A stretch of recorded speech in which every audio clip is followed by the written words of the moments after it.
Les saluda, Pastor Romero, rector del Seminario Bíblico Pentecostés Bautista de Costa Rica, y le invito a estudiar la palabra de Dios, el tema, la segunda venida, de Cristo. Tema que será presentado en dos partes. Comencemos con la primera parte del tema, la segunda venida de Cristo. Antes de enfocarnos específicamente en el tema, es importante reconocer que todos los hombres desde su nacimiento son pecadores. Romanos 3:23.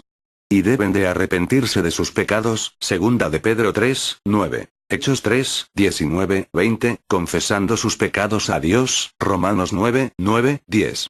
Para ser hijos de Dios y parte de la Iglesia, Juan 1:12-13, la Iglesia de Cristo está formada de verdaderos creyentes que se encuentran en diversos grupos cristianos, Juan 10:14-16, Hechos 2:39. Por lo tanto, la Iglesia debe vivir apartada del pecado, Colosenses 3:5-10, Primera de Juan 3:7-10, manteniendo la unidad, Efesios 4:1-6, guardándose en santidad, Hebreos 12:14.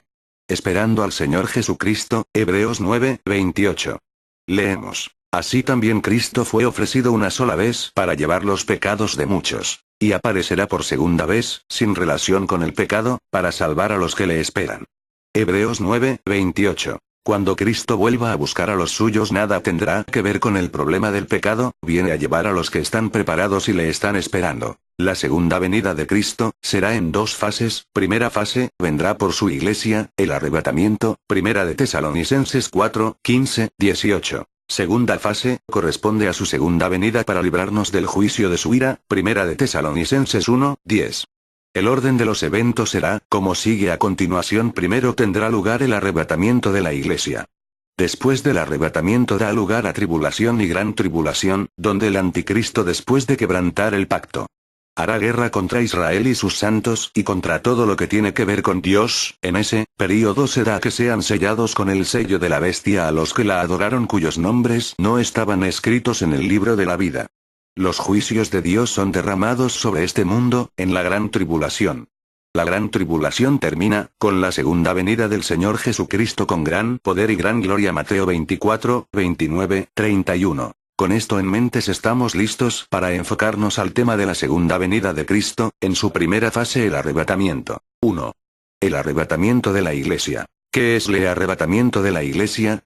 Es el evento en que Jesús va a venir antes de la tribulación para llevar a su iglesia. Primera Tesalonicenses 4:16. Segunda de Tesalonicenses 2:1-6. Llevará a la iglesia al cielo, Filipenses 3:20-21. Segunda de Corintios 12:2.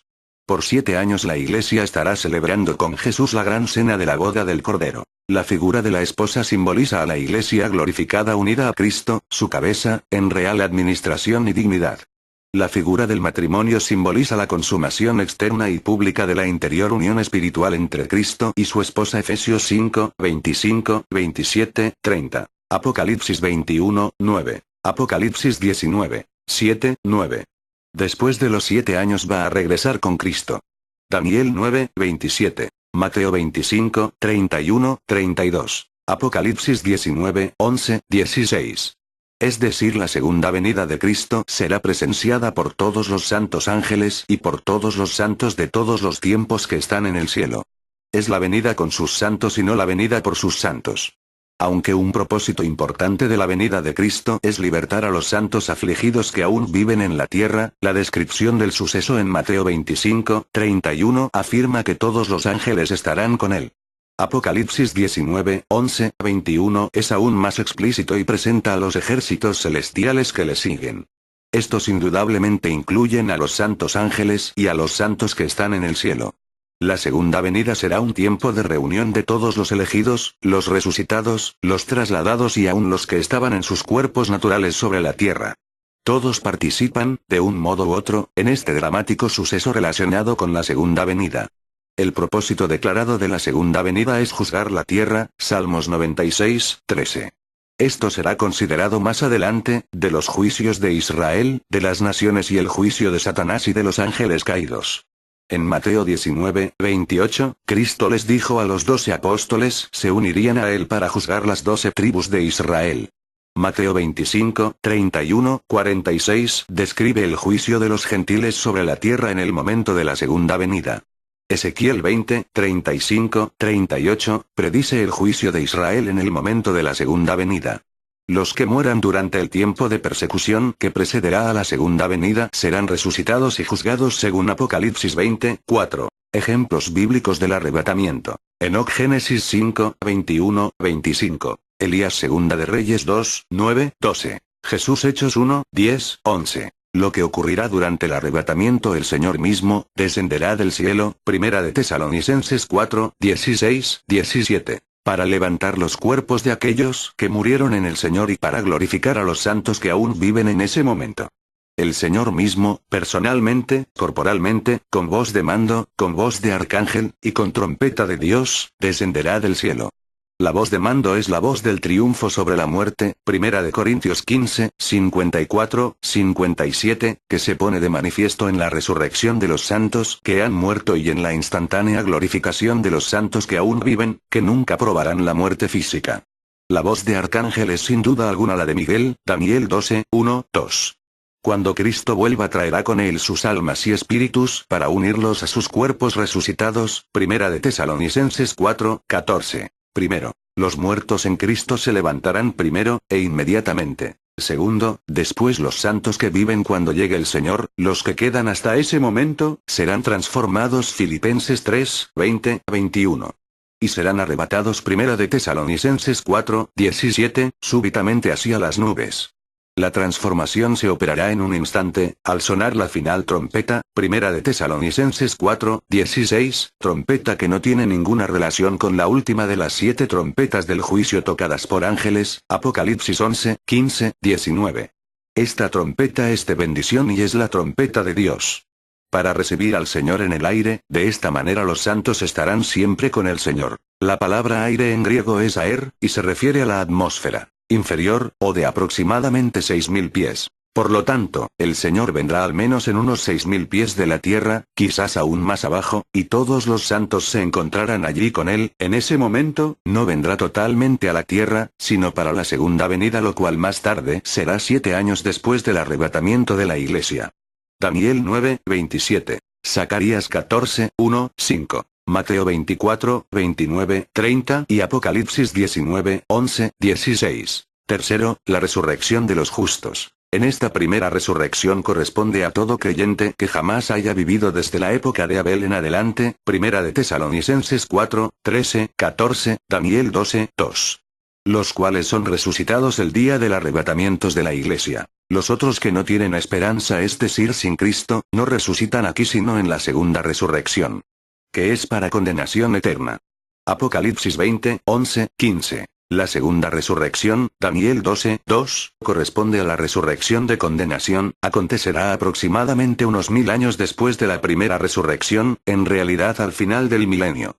Incluirá todos los impíos quienes han muerto desde el mismo comienzo. Esto será el momento del gran trono blanco del juicio. Apocalipsis 20, 11, 15. El arrebatamiento da inicio a la tribulación general. En los versículos que siguen, nuestro Señor describe algunas de las características de este período. Habrá falsos profetas y falsos cristos, Mateo 24, 23, 24. Habrá falsos informes de que Cristo habrá venido secretamente, versículo 26. Avisan sus discípulos que ninguno debe ser engañado en aquel tiempo, porque la segunda venida de Cristo será un acontecimiento público como el relámpago que alumbra desde el oriente hasta el occidente, y versículo 27. La tribulación misma también se describe en el versículo 29 como el tiempo cuando el sol será oscurecido, y la luna no dará su luz, y las estrellas caerán del cielo y las potencias de los cielos serán conmovidas. Esto será seguido por la venida de Cristo. 2. La tribulación en general, en contraste con gran tribulación. La gran tribulación es un período muy corto de tiempo de 3 años y medio, donde el mundo sabrá plenamente lo que es la ira de Dios antes del retorno de Cristo. Período donde el anticristo toma el poder por completo, segunda de Tesalonicenses 2, 1, 11. En esta fase, comienza con 7 años antes de la segunda venida de Cristo, conocida como la última semana de Daniel 9, 26, 27, da inicio con la aparición del anticristo, líder mundial que vendrá de entre los 10 reinos que están por formarse dentro del antiguo territorio del Imperio Romano. Esta confederación de 10 naciones, que componen la séptima cabeza, estarán de acuerdo de aliarse con el anticristo porque no tienen el poder de lograr oponerse a él. Luego el anticristo ocupará el poder de estas naciones, lo cual fue descrito por Daniel 7:8, el pequeño cuerno. Este hará un pacto de 7 años, Daniel 9:27. Dará soluciones de toda índole al caos que prevalecerá en el mundo y será aclamado por las naciones. Habrá una aparente paz en la tierra en los primeros 3 años y medios. Daniel 7:7, 8 y 19:25, 8, 23. Segunda de Tesalonicenses 2:3, 4. Después de 3 años y medio, quebrantará el pacto. Esto es, en la mitad de la semana, y hará cesar el sacrificio y la ofrenda y producirá la abominación del templo. El tiempo de la angustia de Jacob, o gran tribulación, está considerada en Daniel 9:27. Será de gran sufrimiento por el cual pasará Israel durante los últimos 3 años y medio de la gran tribulación. Mateo 24, 21, 22. En los últimos 3 años y medio, este personaje del anticristo sufrirá una herida de muerte y curado de la herida de muerte. Apocalipsis 13, 3. La herida de muerte se refiere a unos de los imperios del pasado, que mucho persiguió a Israel. Pertenece al imperio griego bajo Alejandro Magno, y en realidad, revela que es el mismo ángel caído que le ayudó a Alejandro. Cuando Alejandro murió, este ángel caído que le ayudó a conquistar rápidamente fue guardado bajo llave en el abismo. Daniel 7, 6. La herida de al ser curada se refiere al hecho de que este ángel caído será liberado del abismo para ser cómplice del anticristo. Apocalipsis capítulo 17. Es poco seguro que el anticristo sabrá o se dará cuenta de la fuente de su poder, tomará todo el crédito para sí mismo. Conquistará todo el mundo y rendirán homenaje ya que parecerá que emana capacidad sobrenatural. Y adoraron al anticristo. Apocalipsis 13, 4. En el mismo período, se da la persecución contra los santos y le fue dado haciendo guerra contra los santos, y vencerlos. Apocalipsis 13, 7. Condena abiertamente el cristianismo y perseguirá a todos los que siguen a Dios. Realizará una campaña de eliminación del Islam, y de hecho cualquier otra religión. Todas estas religiones serán sustituidas por la adoración de la bestia. Apocalipsis 13, 4. Daniel 7, 8. Y matará a todo aquel que no le adore, e si ese matar a todo el que no la adorase. Apocalipsis 13, 15. Esta persecución del pueblo Israel está representada por la mujer vestida de sol. Apocalipsis 12, 1, 2. Refiriéndose a la nación Israel, estando encinta da a entender los 144.000 judíos que serán salvos en la primera mitad de la gran tribulación. Apocalipsis capítulo 7. Y los dolores de parto corresponden el tiempo de angustia para Jacob. Jeremías 30, 5, 7. Isaías 26, 15, 18. Isaías 66, 7, 8. El hijo varón que dio a luz la mujer, Apocalipsis 12, 5, son los 144.000 judíos que vendrán a Cristo durante la primera mitad de la gran tribulación. Apocalipsis capítulo 7. El hijo fue arrebatado para Dios. Apocalipsis 12, 5, se refiere al arrebatamiento de los 144.000, en el punto medio de la gran tribulación. La mujer que huyó al desierto. Apocalipsis 12, 6, se refiere al Israel nacional en el punto medio de la gran tribulación. El anticristo se volverá en contra de Israel y la derrota, miles de judíos huirán al desierto. El lugar antiguo Petra, situado en Jordania. Isaías 16, 1, 5. En este período, serán sellados los adoradores del anticristo, les exigirá a todos la marca de la bestia como señal, que ninguno pudiese comprar ni vender, sino el que tuviese la marca o el nombre de la bestia, o el número de su nombre. Apocalipsis 13, 17. Es 666, número que hoy se utiliza en el mundo en el comercio europeo. Apocalipsis 13, 16, 18. El número 666 es una tríada, el número 3 indica algo terminado desde el punto de vista de Dios, que simboliza la culminación del fracaso del hombre y de la maldad. Versículo 18. La gran tribulación será un tiempo muy difícil para los impíos por causa de los juicios de Dios. También será un tiempo de gran persecución para los creyentes, santos, a causa de la persecución del anticristo. Apocalipsis 13, 7. Daniel vio el anticristo haciendo guerra contra los santos, y los vencía. Daniel 7, 21. Por supuesto, la salvación eterna de los santos está asegurada. Daniel también vio que vino el anciano de días, y se dio el juicio a los santos del Altísimo. Y llegó el tiempo, y los santos recibieron el reino. Daniel 7, 22. Apocalipsis 14, 12, 13. Los santos de la gran tribulación son sencillamente aquellos santos que viven durante la tribulación. Creemos que la Iglesia será arrebatada antes de la tribulación, aunque la Biblia indica que un gran número de personas durante la tribulación colocarán su fe en Jesucristo. En su visión del cielo, Juan ve un gran número de estos santos de la tribulación que han sido martirizados por el anticristo. Después de esto miré, y he aquí una gran multitud, la cual nadie podía contar, de todas naciones y tribus y pueblos y lenguas, que estaban delante del trono y en la presencia del Cordero, vestidos de ropas blancas, y con palmas en las manos. Apocalipsis 7, 9.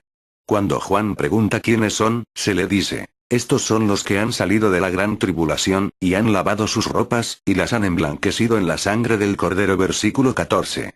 Los santos de la tribulación escucharán el Evangelio desde varias fuentes posibles. La primera es la Biblia. Quedarán muchas copias de la Biblia en el mundo, y cuando empiecen a venir los juicios de Dios, es probable que muchas personas reaccionen y busquen una Biblia para ver si las profecías se están cumpliendo. Muchos de los santos de la tribulación también habrán escuchado el Evangelio por parte de los dos testigos, Apocalipsis 11, 1, 13. La Biblia dice que estos dos testigos, que son evidentemente dos miembros del remanente de los últimos días, son testigos de Cristo, versículo 3. Mis dos testigos se refiere al ángel fuerte, Cristo, del capítulo 10. Estos individuos profetizarán durante 1260 días 3 años y medio, versículo 3, y que realizarán grandes milagros, versículo 6. Y luego están los 144.000 misioneros judíos, quienes son redimidos y sellados por Dios durante la tribulación, Apocalipsis 7, 1, 8. Inmediatamente después de la descripción de los que han sido sellados en Apocalipsis 7, leemos acerca de las multitudes de los santos de la tribulación que son salvos de todos los rincones del mundo, versículos 9, 17. Los juicios en la gran tribulación. Cuando se rompe el séptimo sello, Apocalipsis 8, 1, sale de él otra serie de 7, llamada las 7 trompetas de los ángeles. Apocalipsis 8, 2, 9, 21, 11, 15, 19.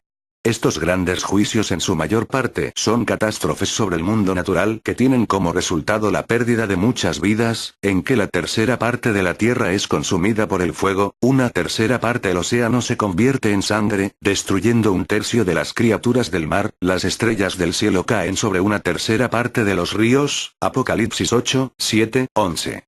La cuarta trompeta concierne a las estrellas. Una tercera parte del sol, la luna y las estrellas se oscurecen, y se da la predicción de terribles desastres que sobrevendrán con las 3 trompetas siguientes. La quinta trompeta, Apocalipsis 9, 1, 12, presenta a los inconversos atormentados por demonios durante 5 meses de terrible agonía, pero incapaces de quitarse la vida. La sexta trompeta, Apocalipsis 9, 13, 21, se relaciona con el gran ejército que viene del oriente y cruza el río Éufrates para participar en la gran guerra del fin del período de la tribulación. La séptima trompeta, Apocalipsis 11, 15, está cerca del fin del período y anuncia la venida de Cristo y el establecimiento de su reino. Sin embargo, la séptima trompeta introduce otra serie de 7 juicios que aparecen en rápida sucesión, y que se denominan las copas de la ira de Dios en Apocalipsis 16. Cada uno de estos es más destructivo que las trompetas del juicio y constituyen un derramamiento final de la ira de Dios sobre la tierra, preparatorio de la segunda venida de Cristo mismo. La sexta copa está relacionada con la preparación de la gran batalla de Dios que se centra en un lugar llamado Armagedón, por lo que esta batalla recibe el nombre de batalla de Armagedón. Aquí los reyes de la tierra y sus ejércitos se han reunido para la batalla según Apocalipsis 16, 14. Un lugar literal donde se luchará una batalla literal. Es el monte de Megido que da vista a la llanura de Megido al lado occidental del monte, y por lo visto incluye la llanura de Esdraelón, es decir, el valle de Megido. Es el lugar donde Satanás y sus demonios llevarán a las naciones para pelear en el conflicto del fin. Apocalipsis 16, 13, 16.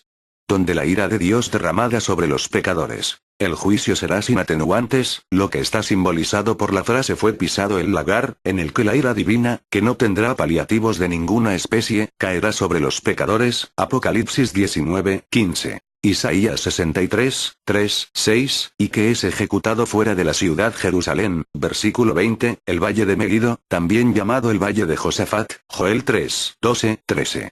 La espantosa matanza de Armagedón está simbolizada por la sangre que alcanza hasta los frenos de los caballos en un espacio de 1600 estadios, alrededor de 320 kilómetros, versículo 20b.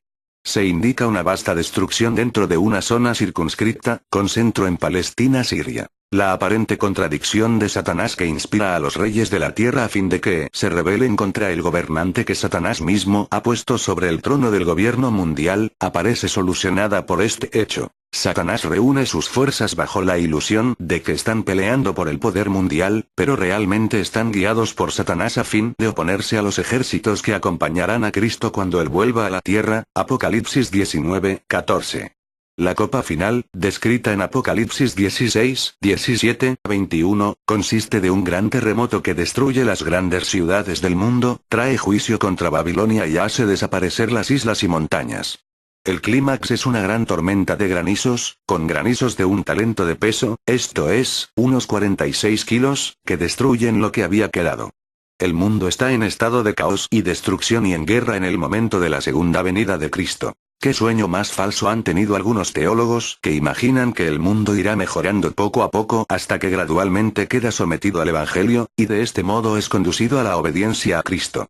Más bien las escrituras describen el mundo en un horroroso clímax de maldad y rebelión contra Dios, encabezado por un gobernante mundial ateo, blasfemo y perseguidor de todos los que se identifican con Dios. El reino de justicia de Dios sobre la tierra será introducido por la segunda venida de Cristo y no por esfuerzos humanos, y será un juicio dramático sobre la maldad del mundo, al mismo tiempo que será una maravillosa liberación para quienes han puesto su confianza en Cristo en esos trágicos días. Tomada como un todo, la gran tribulación es un preludio de la segunda venida de Cristo, haciendo claro cuán necesaria es la intervención divina en el escenario mundial, tanto para juzgar a los malos como para liberar a los santos, y proporcionando un agudo contraste entre la tenebrosa hora de la tribulación y la gloria del reino que sucederá. Continuará esta enseñanza, con la segunda parte del tema, de la segunda venida de Cristo. Hasta pronto.